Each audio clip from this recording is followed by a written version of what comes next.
dimulai. Diawali dengan menyanyikan lagu kebangsaan. Di tahun ajaran 2015-2016 ini, sekitar 128 sekolah setingkat SMP hingga SMA SMK negeri dan swasta akan melaksanakan masa orientasi siswa selama 5 hari. Sasarannya adalah siswa kelas 7 SMP, kelas 10 SMA SMK, melibatkan pengurus OSIS, guru, serta instansi terkait lainnya. Seperti pada umumnya, MOS diadakan sebagai upaya untuk menjembatani siswa mengenal jenjang pendidikan barunya, baik lingkungan fisik, sosial, maupun program belajar.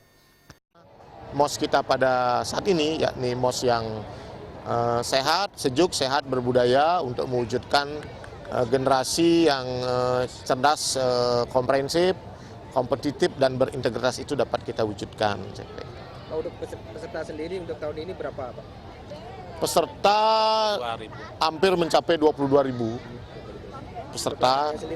Pelaksanaannya akan berlangsung secara formal mulai hari ini sampai tanggal 30 ya, sampai tanggal 30. Dan tentu nanti diakhiri oleh acara di masing-masing sekolah sesuai dengan tradisi yang dikembangkan di sekolah masing-masing untuk menjaga jiwa kop dan komunitas mereka. Wali Kota Denpasar Ide Bagus Rai Darmo Wijaya Mantro meminta kepada guru serta kepala sekolah untuk melakukan pengawasan intensif dalam setiap kegiatan MOS. Wali Kota berharap kegiatan MOS di Kota Denpasar jauh dari tindakan kekerasan, perpeloncoan hingga pelecehan, apalagi hingga berdampak terhadap fisik dan mentalitas siswa. Sebaliknya, Wali Kota juga berharap pelaksanaan MOS dapat menumbuhkan budi pekerti dan kedisiplinan bagi siswa. Sekarang ya kepala sekolah dengan guru-guru ya harus terus secara aktif mengawasi ya, mengontrol, berkomunikasi dengan dengan guru maupun OSIS-nya. Jadi nggak boleh lengah dulu lah sekarang ya. Jadi ini untuk menekan hal-hal yang tidak diinginkan dan untuk berorientasi pencapaian daripada tujuan apa yang kita harapkan bersama itu. Jadi tujuan ini kan perubahan mental lah ya. Terus juga untuk penumbuhan budi pekerti lah, nah yang ini harus difokuskan ke sana. Jadi semua itu harus tertuju ke sana ya, tertuju ke sana. Jadi untuk merubah segala sesuatu ini memang kami yakini memang sangat berat, tapi ini harus dilaksanakan dan diupayakan ya, dengan adanya pengawasan dan evaluasi, terutama juga koordinasi.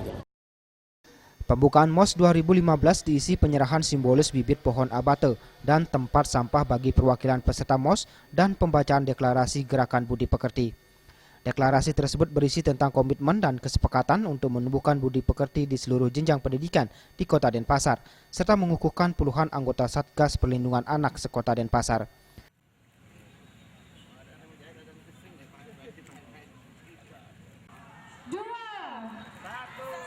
Ari Wiratmaja dan Joka Andika, Bali TV.